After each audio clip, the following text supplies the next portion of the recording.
And a lot of times they're little things, like they're not major things. It's not like you have to go install a pool because somebody else has a pool, or it's a lot of times people talk about these big amenities that make the difference. That's not what makes the difference. It's really staying on top of that property and maximizing what you have.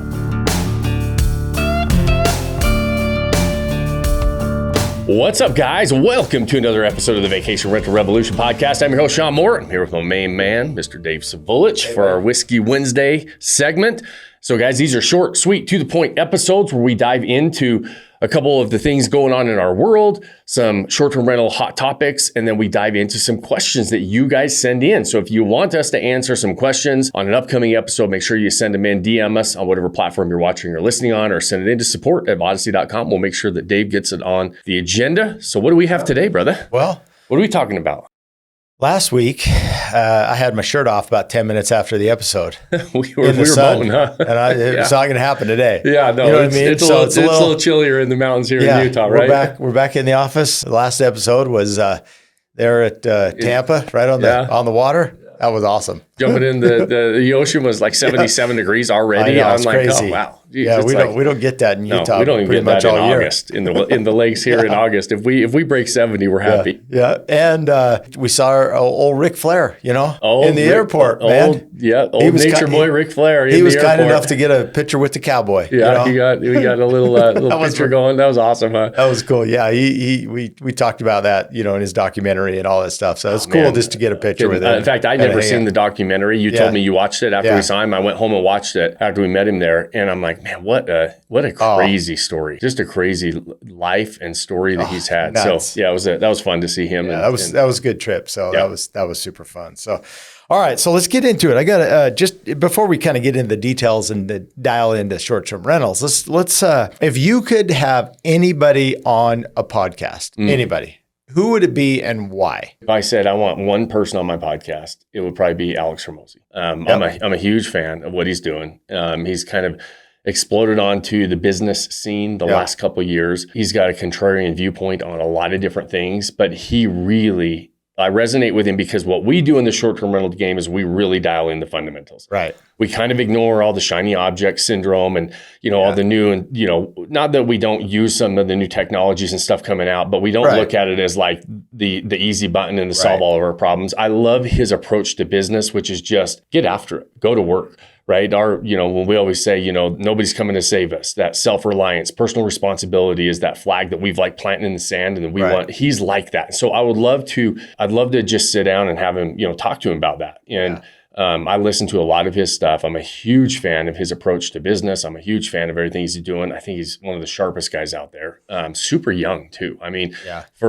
Lots of experience, and he only speaks on things that he's done, which I appreciate. He doesn't talk about theoretical things or things that other people have done. He talks only about the experience that he's had, which I think is great, right? I think there's a lot of people in the business training world and all that stuff in our world, and really any coaching space that people have had maybe 5 minutes of success and now all of a sudden they're an expert. I like that he takes a little bit of different approach to that. And so I resonate with him a lot. I would love to sit down across the table with him and hash it out. I think that he's just one of those super successful. And one of those guys that does a really good job of not only articulating how his viewpoint on things, but also doesn't try to conform to the norms, right? And I don't feel like he tries to be contrarian to get views or to get clicks or anything else. Because there's people that do that, right? They're like, genuine. I'm going to be so polarizing just to get the views. He's not that either. And so I really, I don't know, I really like his approach to things. I try to model and learn a lot from what he takes. And so, if I could have somebody on the podcast, that's who it would be. I guess if anybody out there has any connections, let's hook it up. Can get Alex on our podcast, Shawn's podcast, or Shawn on his, or connect that. Let's do it, huh? Love to run down that road. I think he's a stud. All right, cool. I like that. So let's jump into a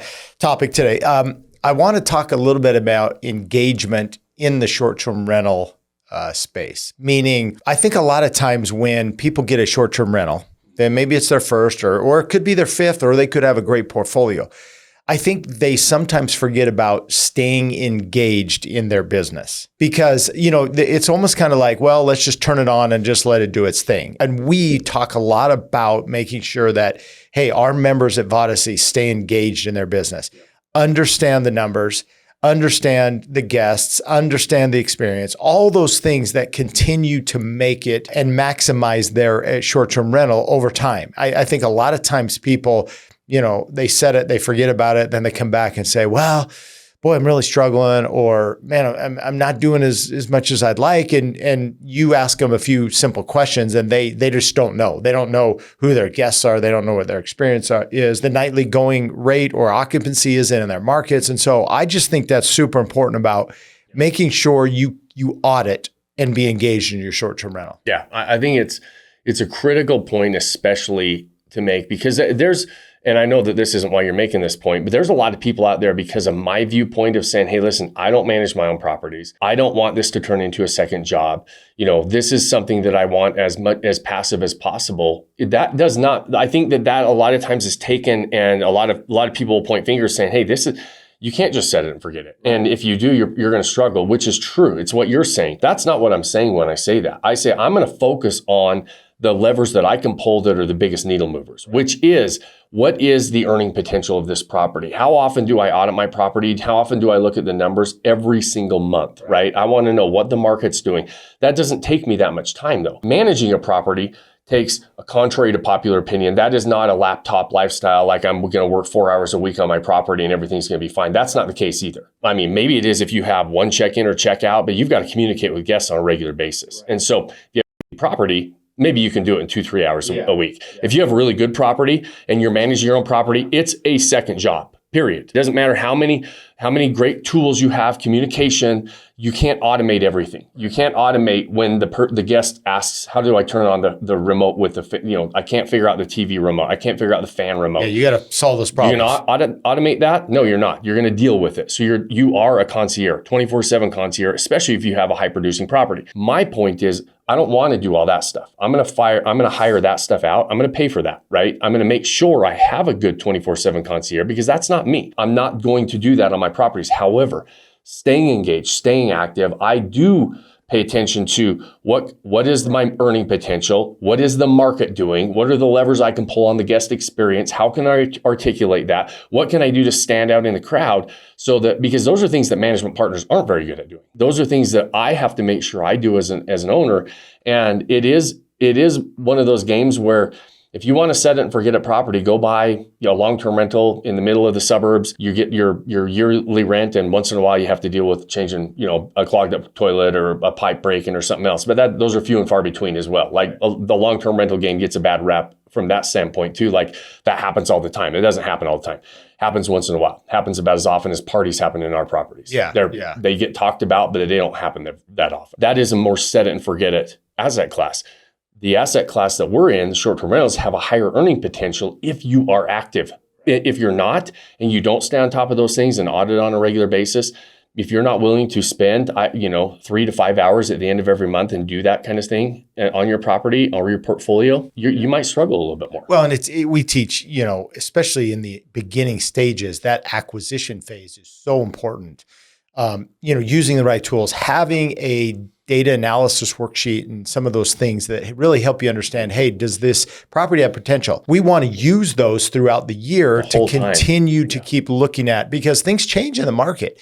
New events come to town, occupancy changes, pricing, you just got to stay on top of it so that you can maximize it for sure. Supply changes, right? Yep. Your competition changes. And and a lot of times they're little things, like they're not major things. It's not like you have to go install a pool because somebody else has a pool it's, a lot of times people talk about these big amenities that make the difference. That's not what makes the difference. Yeah. It's really staying on top of that property and maximizing what you have and maximizing it to its potential. When I ask somebody, how are you doing? First of all, most of them don't even know. It's crazy to me that you run a business, you own a property, and you don't even know your performance, right? You don't even know really what your performance is.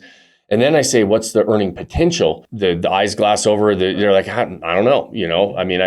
They don't know. And that's the part that, like what you're talking about, people look at underwriting and everything else. First, they should know that in their underwriting. instead of just a number, right? Well, this software tool told me I can make $80,000 a year and I'm not making that. Well, what's the actual earning potential, right? What is the range in your market for a 3-bed in the area you're at? Is it from 50 to 90? Is it from, 30 to 60? Like, where are you at, right? And where are you at on that sliding scale? Are you underperforming to the market? Are you on the top side of the market? Most people don't know that. And those are things you have to look at on a regular basis. We work with a lot of business owners. And that's a concept that a lot of business owners are able to latch on to, because business owners are looking at P&Ls at the end of every month, right? They're looking to say, how is my business doing?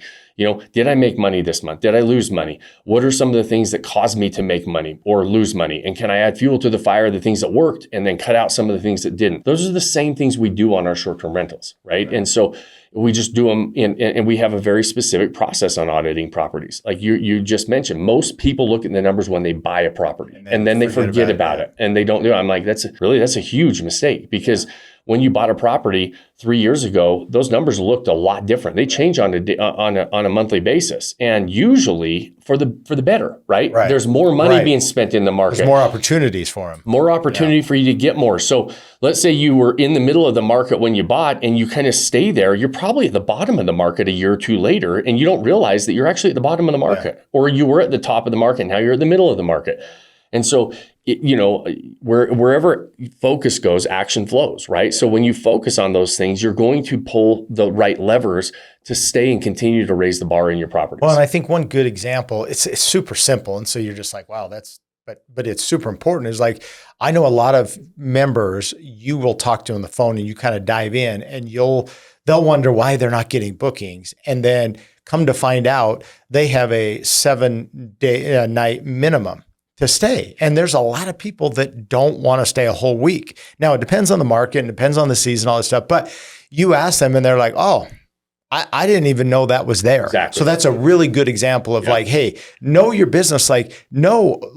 Oh, hey, we have a 3-night minimum. Okay, that's great. And we're going to get more bookings. When they don't know what their nightly minimum is set, that's a big deal. And that's just part of auditing their property. Yeah, and it always is something simple, right? There's a whole bunch of little things that make a big difference. Right. Like we always say, Alex Hormozy says this, there's not one silver bullet, there's 100 golden BBs, right? And so, that's where I got that I know, I love that saying, by the way. But it's so true, right? There's not, and everybody wants that one silver bullet. Right. And sometimes you're like, hey, well, like we were auditing one of our members' properties and it was doing really, really well in the peak season last summer. And all of a sudden the shoulder season over the winter and the spring, he's like, man, I've just fallen off the radar. And we're looking at it. And I said immediately, right when we saw it, because he does a great job with his photos. He does a great job of setting a great experience. The property is beautifully designed. And all of a sudden he's not getting bookings. He's like, what's going on? The market's killing me. It's so saturated. We looked at it and he left the 7-day minimums on that he had during the peak season that works in the peak season. It doesn't work in the shoulder season. And I'm like, take it off. Immediately, he got 5 bookings. Yeah. In a week. And I'm like, and it's one little thing that and it's because he's not looking at all the little things. And we all look at the big thing and then we forget about all the little things like a nightly minimum, for example. All right. Well, I love that. That's great. It's good advice, and it's good to kind of stay on top of it. Be engaged and audit your properties all the time. This is an active. You should be actively involved in your portfolio. Right. It doesn't mean when you mention that staying engaged and actively involved. I don't mean you have to manage your properties. I don't manage my properties, but I know exactly how my properties perform every single month.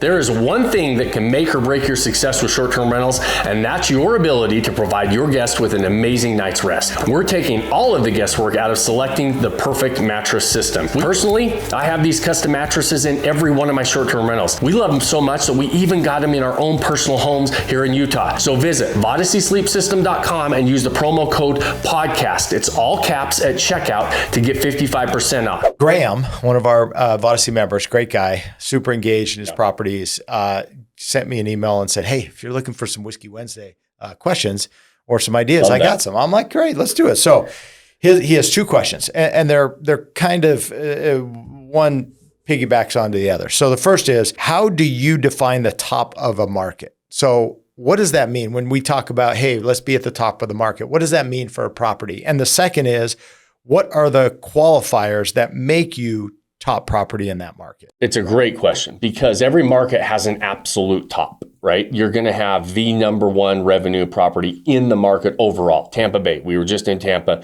Waterside Gardens. It's going to be the number one overall property in the market, right? That means the total revenue. I'm defining it by revenue brought in. There were other markets. My Cherry Log property, we're the number one property in our market for the 3-bedroom properties. I'm not the number one overall property in the market because there's 7, 8, 9-bedroom properties that make more money than I do, right? Usually your number one overall property is going to be the larger properties in the best proximity and like setups, right? Those are the things that, and we'll talk about what makes a top property.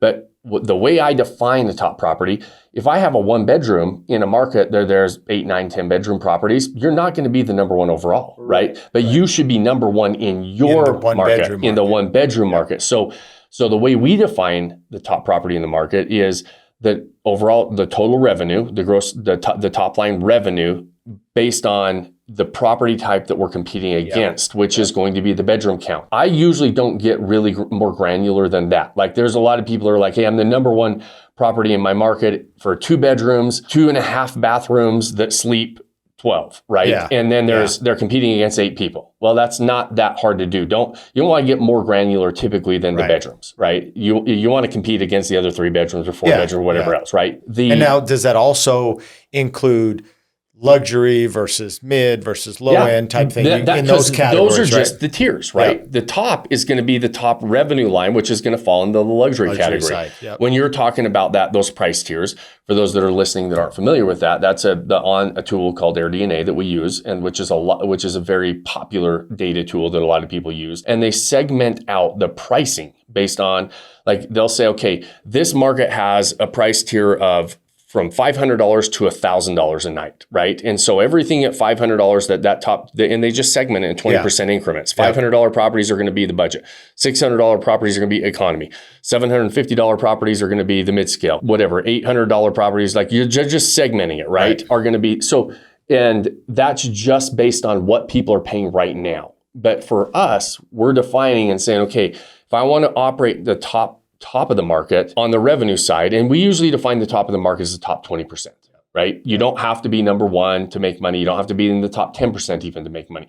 Top 20% makes the majority of the money in these markets. That's why we say we want to operate at the top of the market, but it's based on, you have to look at the revenue potential and the top of the market and the property type that you're buying or that you own, right? Not just, I can't have a 2-bedroom property and go down to, Orlando market and then say, I could have the top 2-bedroom property that might make $200,000 a year, but the top properties are making 7 or 8. Exactly. And beat yourself up and say, I need to get there. No, that's not the case. You're making a lot of money if you're the top 2-bedroom because your acquisition cost on that 2-bedroom was a hell of a lot different than the 12-bedroom. Yeah, exactly. Right? No, that's good. That's perfect. So the second part of the question is, how do I do it? Yeah. What are the things that we look at? What are the levers we pull, right?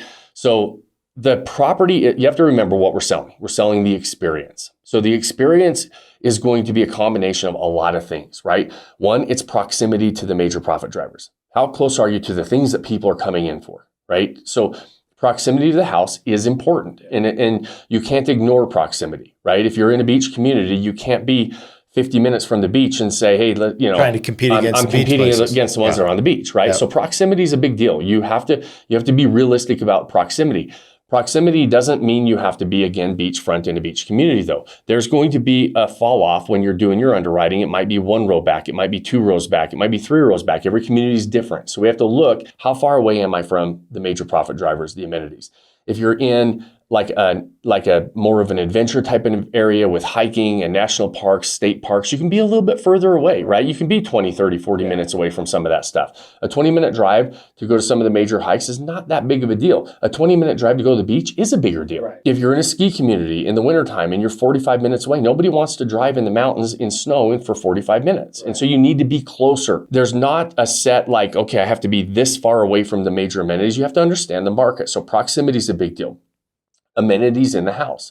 Like, what does the house actually offer? What does the house have to offer as far as experience? Does it have the hot tubs, the pools, the game rooms, some of those things? You have to look at that, right? Some markets, that's important. Some markets, it's not as important. Yeah. So as you're underwriting that, and then what are we doing to create this congruent design to basically, like, we have to design these properties so that somebody doesn't walk in and it's just like they're home away from home. That's not what we want on vacation. We want something like fun and different and exciting, and bring in bringing all of those outside attractions into the house with, we do custom artwork all the time, and we create these unique spaces that create these great experiences. Anything you can do to enhance the guest experience, a lot of that is proximity. Some of that is actually the experience is the house, right? There are some houses that are just these amazing resort style backyards, right? That's a big part of the experience. And people in those properties, many of them don't leave, right? They're staying there, being on the water. That's part of the experience. If you're not on that, you have to say, okay, am I going to be able to operate toward the top of the market? But it's a stack of a whole bunch of different things. Being able to say, okay, the other thing that we always do is success leaves clues, right? What is the top of the market offering? What are they doing? What are they offering? Are they all in a certain proximity? Sometimes the proximity is obvious. Sometimes it's not so obvious. And so you have to realize, like when we just visited, I went down and looked at a property on the Bourbon Trail. The property I was looking at, right when I got there, my initial reaction was, holy crap, I'm about 25, 30 minutes from a lot of the distilleries. And then I realized as I started to learn about the area that that's pretty common. The Bourbon Trail is this triangle area, and it's the distilleries are fairly spread out. Exactly. Yeah. So so I was like, we're on Main Street. We're still 25 minutes away from some of these distilleries, right? Yeah. And I started doing the research on the area. I'm like, okay, most of the properties you want to kind of be centrally located, so we're 25, 30 minutes from all of them instead of on one side where you're an hour from some of them and 5 minutes from the others, because they're fairly spread out. And so every area is a little bit different, but proximity is a big one. The amenities that the property has is a big one. And then how you're able to bring it all together, right? It's got to be very congruent. It's got to feel like, hey, I actually care. I actually put this together. I didn't just go to a yard sale and get whatever I could furniture-wise, right? There's a lot of things that have to go into creating this experience, and then to be able to articulate it, right? You really have to understand marketing in this game. And that's where a lot of people fall short. One of the biggest levers you can pull is how are you going to articulate everything you have to offer to the marketplace? It's not the game of, hey, if you build it, they will come. There's a lot of really good properties and really good areas that you're competing against. And if they do a better job of articulating what they have to offer, they're going to get the bookings and you're not. And the good news about that is very few people ever get to that point and pay attention to that phase of the game. And so you can take fairly average properties and actually operate toward the top by understanding the marketing on the back end. And very, very, very few people understand marketing on the back end of this game. We look outside of, I just mentioned Alex Hermosia. I'm involved in a lot of different business masterminds, and we take a lot of the marketing and trainings and concepts from outside of our world, because it's not as common in our world, and try to bring them in and into our world, into our properties. And it's working really, really well to help us pull a major lever on the back end and articulate what we have to offer even better than what other people with better properties have. Right. And we're able to get our unfair share of business that way. And that is another big needle mover on being able to operate toward the top of those markets. And again, top of the market defined for us is the top 20% of the market. Good. No, that's great. Great detail. Graham, thanks for the question. I think hopefully we answered that. If not, send me an email and we'll get you more detail, buddy. We'll get squared away. Yeah. If you have questions, make sure that you DM us on the platforms you're watching, listening on, and we'll make sure that we answer them on an upcoming episode. And those final two favors that I always ask you at the end of every episode is, the first one is, if you like this and you know somebody else who would like these conversations in the short-term rental world, we don't have a bunch of sponsors run ads on these on these shows. So the only way for us to spread the message is for you guys to share the show. And so if you wouldn't mind doing that and bringing some other people into our world and into these conversations so that they can walk into the short-term rental game with their eyes wide open, we very much appreciate it. If you have more than 30 seconds, review the show on whatever platform you're watching or listening on. Those things do help us as well. And the final and most important thing that I always ask you at the end of every episode is, go pick that one thing you can do today, start building that life you don't want to take a vacation from. Cheers, my friends. Cheers, buddy.